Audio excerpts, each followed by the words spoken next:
Dejan Dragojević i Aleksandra Nikolić uživaju u svojoj ljubavi nakon izlaska iz zadruge. Njihovi obožavaoci prate svaki njihov korak, a mladi par se trudi da im nahrani znatiželju. Ipak, jedan trenutak na njihovom YouTube snimku izazvao je dosta pažnje.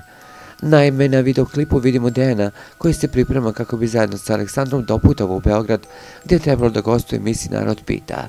Oboje su krenuli ka kolima, Aleksandra je sa sobom vukla brojne kese sa garderobom, pošto je ponela preslaku, a i neku garderobu sa namerom da je zameni u jednom prestoničkom butiku.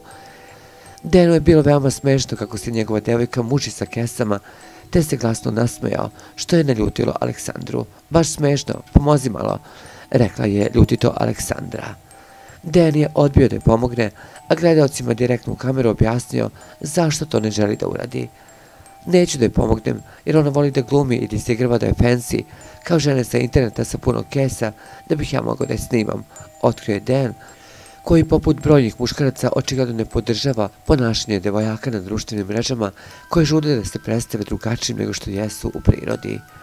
Ipak, njih dvoje su se brzo pomirili i nisu se raspravili dalje, te su u miru i harmoniji doputovali u Beograd.